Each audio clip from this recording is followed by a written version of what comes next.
Bonjour et bienvenue dans cette nouvelle vidéo. Je m'appelle Roy Palace, auteur du blog Le Dessin. Et dans cette vidéo, on va voir une petite correction qu'on peut faire pour améliorer ses croquis lorsque l'on a fait un petit dessin. Donc je vais vous montrer avec des exemples à moi, parce que quand je fais des erreurs, je le montre. Voilà, je ne fais pas partie des gens qui montrent uniquement, alors je sais pas, sur YouTube ou ailleurs, que des dessins qu'ils ont réussi. Moi, je fais des erreurs et je trouve que c'est honnête de le dire, et c'est peut-être ça peut vous servir également pour pouvoir, si jamais vous faites le même type de dessin ou le même type d'erreur, de pouvoir vous aussi vous corriger. Donc j'ai fait un petit portrait et je vais vous montrer ça, et juste avant vous êtes libre de vous abonner à ma chaîne YouTube si jamais vous ne voulez manquer aucune de ces petites vidéos que j'essaie de faire de plus en plus, souvent, régulièrement, dans le cadre, voilà, dans le cadre que vous voyez là, que j'aime assez moi en tout cas. Et donc voilà, donc on va passer sur la table d'opération et on va voir ça un petit peu. Donc le dessin dont je vous parle et que j'aimerais bien faire un petit retour, c'est celui-ci. Alors ce dessin, qu'est-ce qu'il a de bizarre selon vous? Là, comme ça, je vous le mets devant les yeux et je fais un petit zoom. Voilà, qu'est-ce qui est un peu bizarre? Regardez juste quelques secondes, et si vous me dites ouais, Roy, il y a quelque chose avec le regard, là je vous dis vous chauffez. Et si vous me dites il y a quelque chose avec les iris, alors là je vous dis banco, il y a un truc avec les iris, il faut corriger ça. Ça donne un regard un petit peu bizarre, mais donc, quand on a ce genre de sensation, quand on fait une petite quand on fait une petite erreur et qu'on regarde le regard, alors ça peut venir de plusieurs choses. Ça peut venir soit de la distance entre les sourcils et la paupière. Hein, si vous voulez que l'expression soit une expression neutre et que sur votre dessin, on a l'impression qu'il sourit du regard, j'appelle ça, qu'il sourit du regard, c'est certainement que les sourcils sont un peu trop relevés. Et sur votre dessin, alors que le modèle a une expression un petit peu neutre également, et que votre dessin donne l'impression que le dessin est énervé, c'est certainement que cette distance-là est trop réduite. Donc ça, c'était pour vous parler rapidement de l'expression du regard. Donc je vous montre un autre exemple, tiens, de la foulée, pourquoi pas. Je vais vous montrer alors ce croquis-là. On va voir si vous arrivez à trouver ce qui ne va pas au niveau du regard, encore une fois.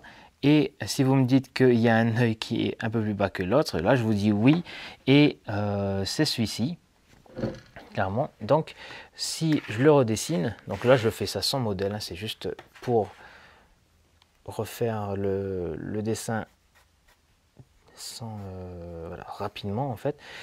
Et qu'est-ce qu'il aurait fallu pour corriger ça? Et bien simplement, ça aurait été bien de faire la structure en croix du visage. Donc là, parce qu'en fait ce que j'ai fait, c'est que j'ai simplement redessiné les contours comme ça de tout ce que je voyais, et j'ai pas mesuré plus que ça les distances. Donc voilà, c'est juste parce que j'ai mal estimé les proportions à l'œil.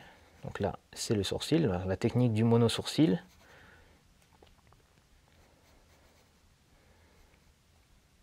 Et voilà, vous voyez, en fait, dès qu'on a cette ligne-là, qui se trouve là, en fait, ici, dès qu'on a cette ligne-là, c'est un peu plus facile de placer le regard et d'avoir les yeux qui sont au même niveau, ici. En fait, ça c'est assez important, hein, sinon le regard, en fait, pour la ressemblance, ouais, si vous manquez de précision dans le regard, ça donne des expressions un peu bizarres, comme on l'a vu avec l'autre dessin, et également ça donne des disproportions, des choses un petit peu étranges, comme ce qu'on a vu, comme ce qu'on voit là en fait, avec un œil qui descend.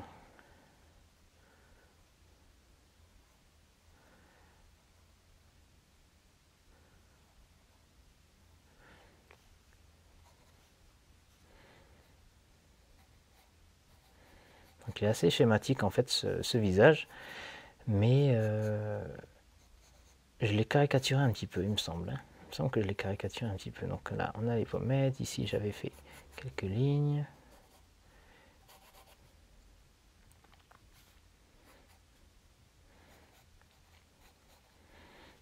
Vraiment, cette structure-là en croix, c'est le minimum que vous pouvez avoir pour travailler les portraits. Hein. Si vous ne voulez pas vous embêter avec la grille de Dürer et tout ça, mais que vous voulez quand même quelque chose de structuré, ben ça c'est vraiment le minimum. Alors qu'est-ce qu'il avait? Il avait ici, il y avait le menton là.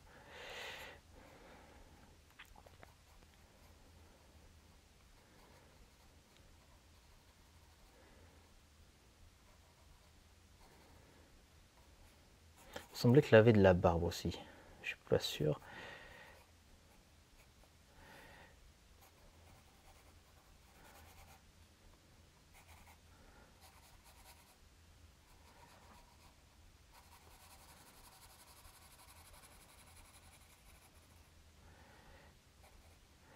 Donc les oreilles, faites attention à ce qu'elles ne dépassent pas trop, qu'elles ne montent pas trop au-dessus des sourcils. Elles doivent être à peu près au même niveau. Et puis voilà. Allez, on va rajouter juste un petit peu d'ombre ici. Qu'est-ce que j'avais fait? J'avais fait, ouais, une ombre qui partait de là. Je venais ici.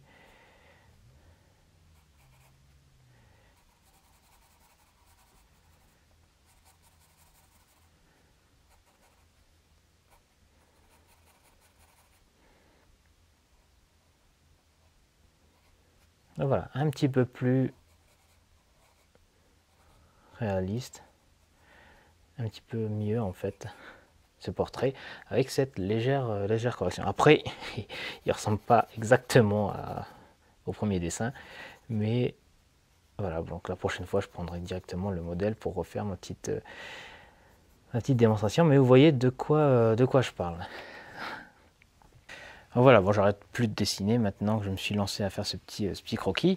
Mais je vais quand même arrêter parce que je ne veux pas faire en sorte que la vidéo soit trop longue. Donc voilà pour ces deux petites astuces, donc de repérer en fait la taille de l'iris et comment aussi, pourquoi vos dessins paraissent un petit peu énervés ou alors que le modèle est neutre et pourquoi il a l'air un petit peu plus enjoué alors que le modèle est neutre.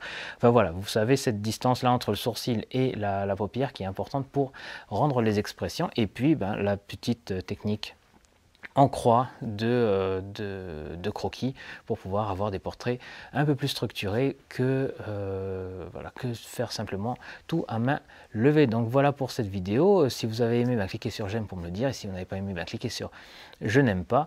Et si vous voulez voilà, me faire des retours sur cette vidéo, sur je sais pas, le format, les astuces, est-ce que ça vous a aidé ou pas, est-ce que vous aimez le cadre, enfin bref, si vous voulez que j'en fasse plus des comme ça, vous me le dites et donc moi je me débrouillerai pour continuer à en faire de cette qualité. Et en plus, si vous voulez suivre les conseils du blog et les publications des articles par email, recevoir tout ça dans votre boîte aux lettres, eh bien vous cliquez sur le lien qui va apparaître juste après ma tête et en plus vous recevrez un bonus que j'offre à tous les inscrits qui est un pack de fiches de révision de technique du dessinateur malin. Donc le dessinateur malin, c'est celui qui arrive à dessiner un petit peu chaque jour et qui arrive à réviser ses techniques. Il n'est pas perdu en fait dans plein de choses. Il arrive à faire son petit dessin et puis à s'améliorer un petit peu chaque jour. Donc ce pack là vous aidera à progresser et à vous créer cette fameuse habitude de dessiner un petit peu chaque jour. Donc voilà pour cette vidéo. J'ai plus de souffle. Merci beaucoup de m'avoir regardé et puis en attendant qu'on se revoie, je vous dis portez-vous bien et à la prochaine.